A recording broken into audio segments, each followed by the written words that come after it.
The California Highway Patrol headquarters in Susanville is the hub for the investigation.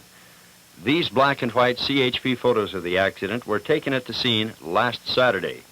They show the wreckage of the '59 Chevrolet in which the 6 youngsters were riding, jammed under the front wheels of the empty logging truck that it struck head-on.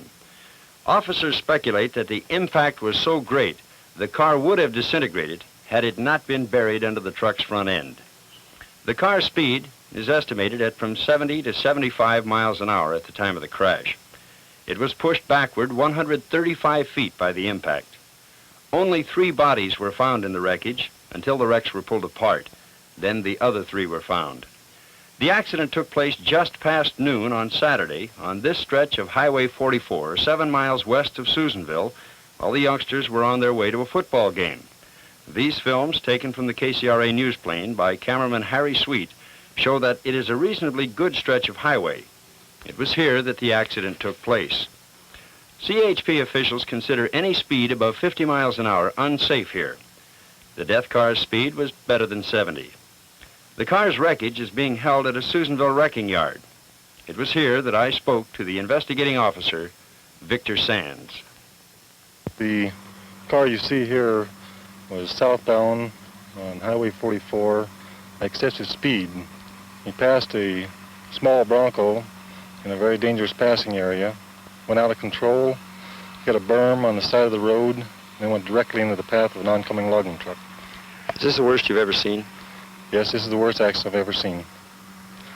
What were the conditions of the victims? The conditions were the victims, they were all badly mutilated. We had difficulty in identifying them. It took approximately 7 hours to complete the identification of all victims in the vehicle. If you had to cite one cause for a tragedy such as this, Vic, what would it be? Excessive speed for conditions and passing in a very dangerous area. Could this accident have been prevented? Yes, it could have been prevented by sensible driving. You a family man? Yes, I am. I have 4 children of my own. How does an accident like this affect you?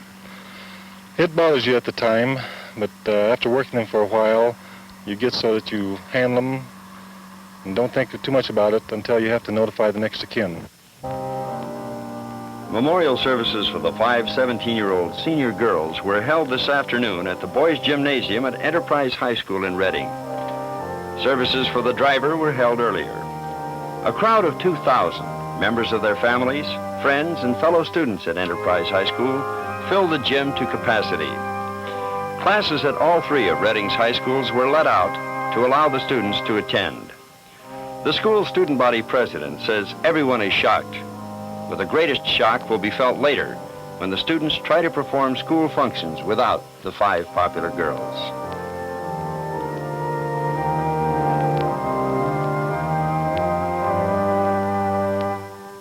Redding has a population of 15,000. As cities go, it's a small one. So the tragic loss of 6 young lives in a community such as this is bound to be felt harder than it would be in a larger city. But even though Redding is a small town, time will dim the memory of this grim tragedy.